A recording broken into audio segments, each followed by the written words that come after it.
Welcome to a sneak peek of Inside Small Moments of Floral Love. I love sunflowers, and hopefully you do too. I believe I have at least 3 sunflowers to create in the sunflower section of Small Moments of Floral Love, and I thought today I would show you how I go about preparing and my step-by-step process of how to create my abstract florals.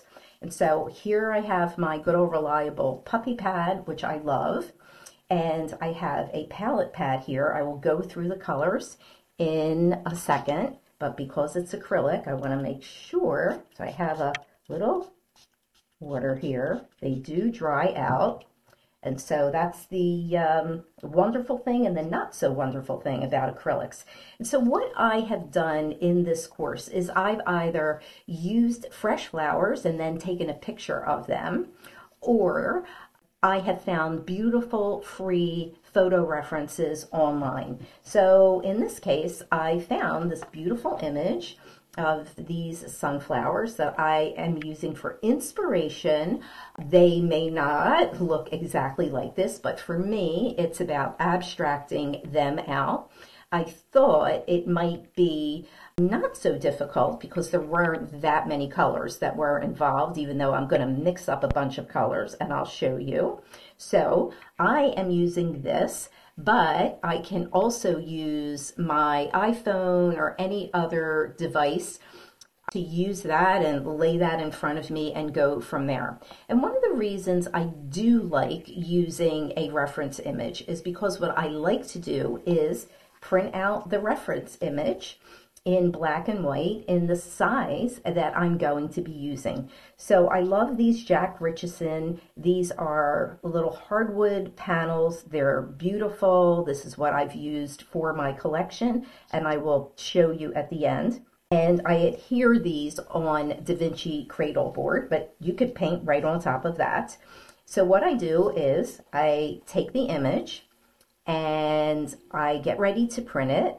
My paper is 8.5 by 11, but instead of printing it that size, I create custom dimensions. I have just a regular printer, and I basically tell the printer, I want you to print this out in 6 by 6, or if you're using 8 by 8, whatever size you're working with. And having your photo reference, your black and white, with your size that you're going to be using for your panel, I think makes the world of difference, because you're not looking at this and worried about composition and where it is going to fall. So I like to take a little bit of tracing paper, put the picture over this. This is great for students that are beginning, and especially if you really want the outline and the placement of where everything goes. And so I love to give all these additional tools on how to help students be very successful, create beautiful paintings, but not put a lot of anxiety into it. And when I come back, I am going to show you how I mix the colors for this beautiful sunflower. And so on my palette right now, I have Cadmium Red Medium, Cadmium Red Light, which looks very much like an orange, Alizirin Crimson, Cadmium Yellow Medium. This is Cadmium Yellow Light. I have 2 piles of Ultramarine, because one of these I'm going to mix for the background. I normally have Phthalo Blue, but I don't believe I'm going to use it at all for this painting. I have some black here, any color will do, titanium white. I love this raw umber because it really, especially with white flowers, where I go into color mixing white flowers, it's really pretty. And then yellow ochre. I'm going to lean over here to get a little bit of quinacridone red. Put that there because that is a beautiful, beautiful color. And I may or may not use quinacridone magenta. And so I'm going to put this here just in case I think maybe I want to use that. And so to start looking at your colors, it's so wonderful to have your picture next to you. And so I'm going to just take my palette knife, and I can see right away that this cadmium yellow is a perfect starting point for this painting. So I want you to see, like if I held a little bit up there, you could see it's almost a match. And that's what's so good when you create a reference like this. I buy these plastic sleeves at Staples and I put them in here. And if I wanted to just test the color out on that, I could do that. It would be easy. And so it's not just yellow, right? So the sunflower is not just yellow. And I'm going to take a little bit of cadmium and bring some more yellow over here. And now I'm going to create a deeper yellow. And the color mixing is so beautiful because you definitely end up with some beautiful harmony here. I'm going to take a tiny bit of alizarin here. It might have been too tiny, but I'm going to start out with a darker color, and I might even go a little bit, I might add a little bit of raw umber to this. So you can see that's changing it and it's making it warm. So already I have just this straight cadmium. I have this little bit in here, which I think needs a little bit more red. And I will actually be mixing more as I go along and I see what colors I need. And as you're doing this, as you see, I'm not using lots of paint here, but you want to make sure that your paints are wet. And so here is this raw umber, and I'm going to take just a little bit of this. And that almost creates a green gray. Kind of cool. I don't think I ever did that before. It's so great when you mix your own colors here. And that's a little bit of alizarin, and that red against almost the greenish here is going to kind of muddy it up again, but basically in a good way. And so there you have some of the yellows, and I'm going to do some of this lemon yellow, which is very, very bright. It's very bright, and that could be used on the tips and not matching exactly, but I want to have just a few color combinations here. And so taking black, oh, you don't want to do that. Look what I just did. That's why you have to be very careful. That's an oops, but I know I'm going to change the color. And so taking some black here and some alizarin is going to create a very rich black with a reddish tint. It's very, and I can even take some ultramarine in here and a little bit of yellow, even a little red, because I'm going to put this in this center. So it's a very rich dark brown. So moving on, just want to show you that. Down a little bit, and I'm going to actually turn off one of those lights. So we have this so far, and now I'm going to work with my greens. And so the easiest green, really, I find, is cadmium and ultramarine. And now I want to show you something that I actually found out not that long ago, and that is when you take black and you mix some yellow, come up with a beautiful olive that could be used in the darker areas of your piece. And then if you want a lighter green, you're just simply going to take, make sure you wipe off everything, ultramarine with the lemon. And you see I'm not adding any white. I'm not saying I won't, but I did not add any white. And for now, I think we have a really good start, except what I want to do here is take some white and some blue and mix some titanium in there.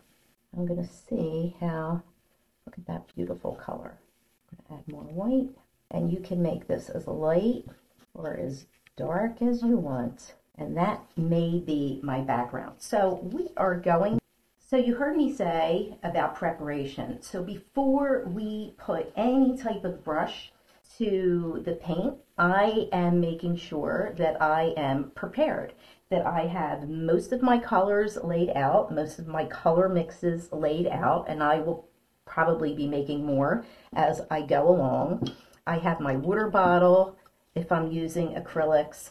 I have everything right here in front of me. I'm going to be using a 3/4 inch flat edge brush because this is my favorite brush ever, and I have so many of these. And so I love that I can create lines, and this doesn't mean I have to put all of this in the painting. And so let me just move that aside since I have what I need in front of me.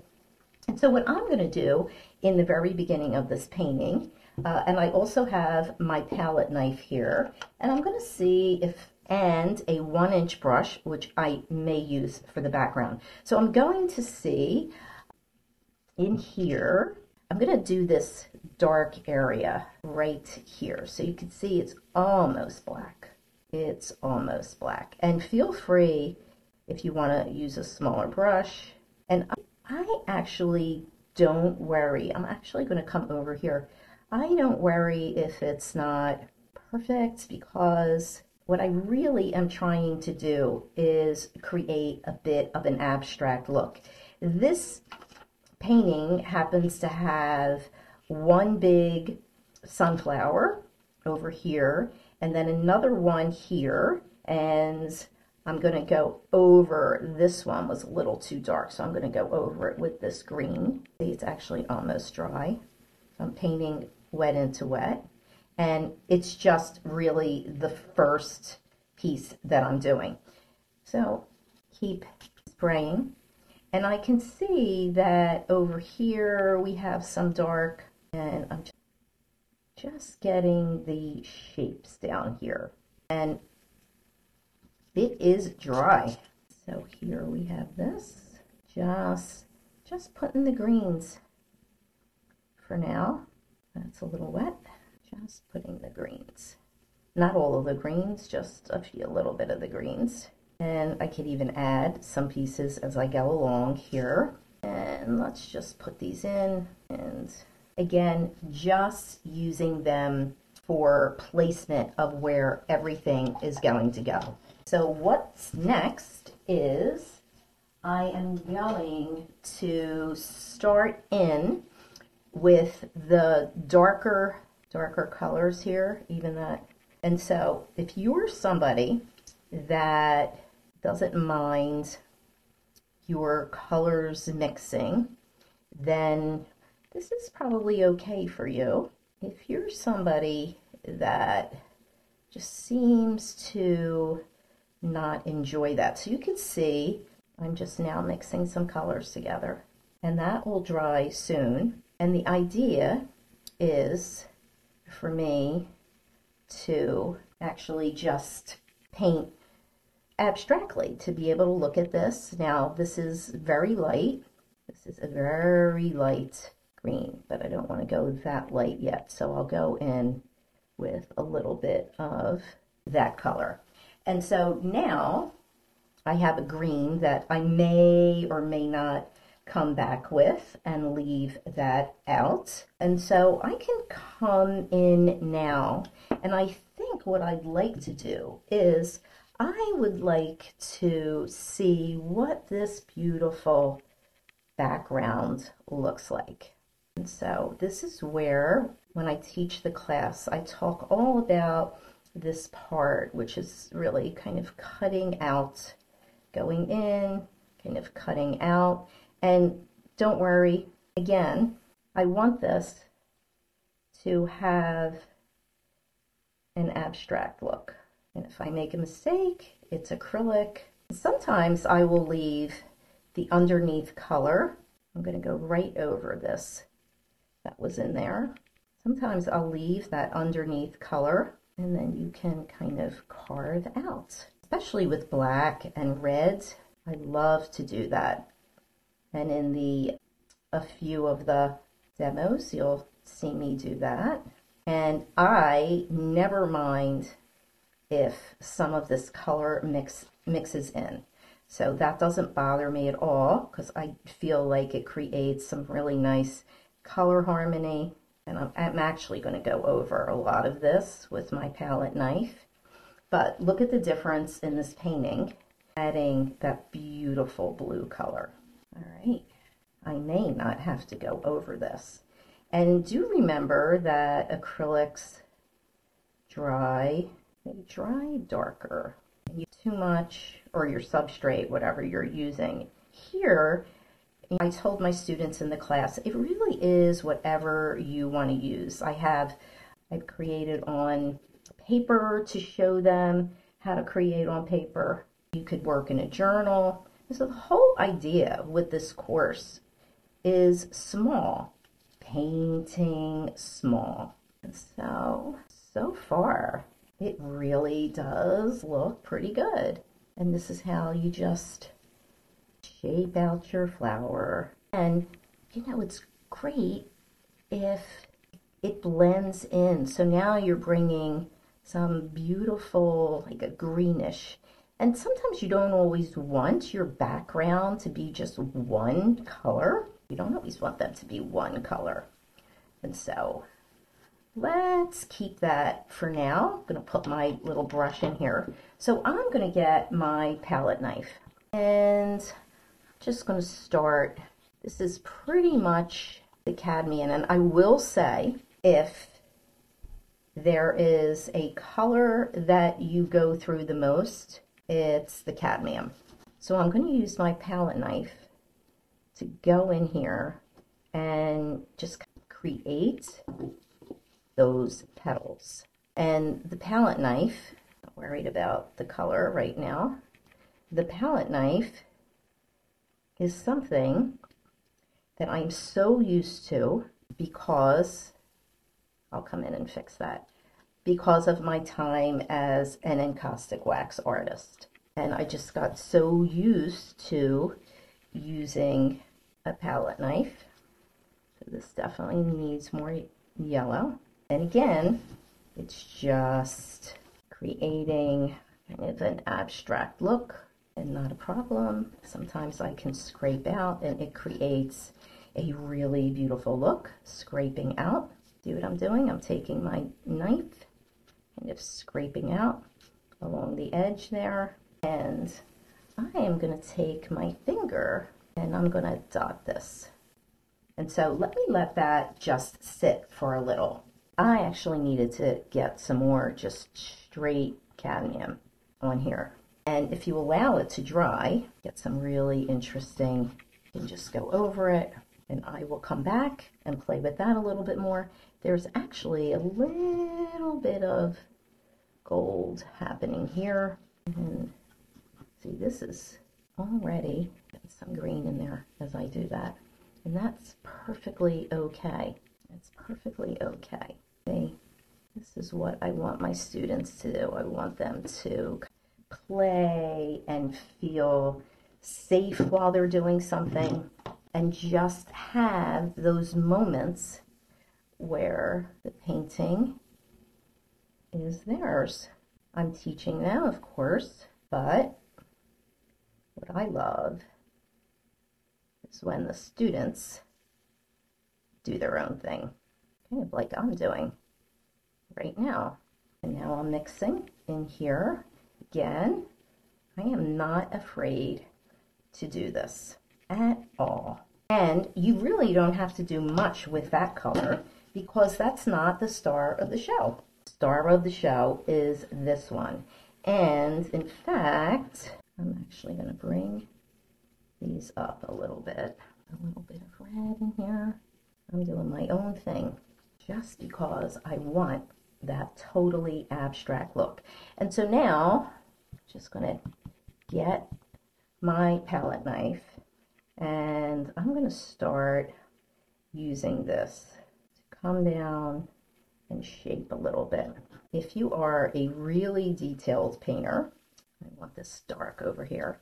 If you're a really detailed painter, and that's what you love to do, then make it your painting. While this may be abstract, I'm just going to add over here, maybe even add a little white in here. See? Make the painting your own. Add to it. Say, oh, you know what? There's no leaf there, but I think I want a leaf. I think I'm going to add a leaf.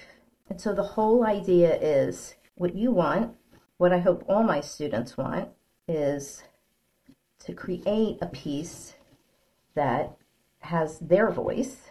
Of course, you learn, right? You learn from others, which is exactly what I love to teach. But then kind of make it your own. I am so excited to share the final look with you. So I want to tell you a couple really important things. You always need to look at your painting again, and this is where you add a little bit more detail and just kind of oomph a couple areas up, which is exactly what I did. I took a little bit of red and I put it around the black, and I always love to take the color of the background and sometimes even a brand new color and just put a little palette knife swipe with that.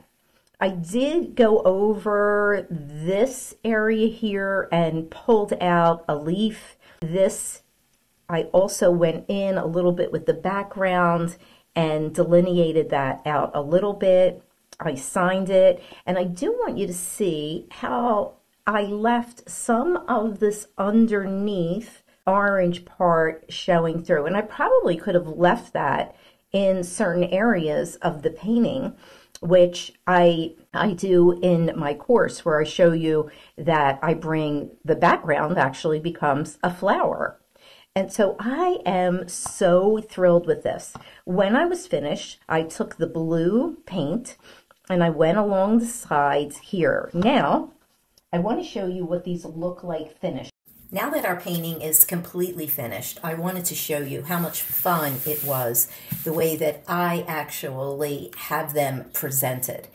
I put one of these Da Vinci Pro panels, this birchwood painting panel, 6x6. It's 1 5/8 inches. They do come in different size thicknesses. I happen to really like this size right here.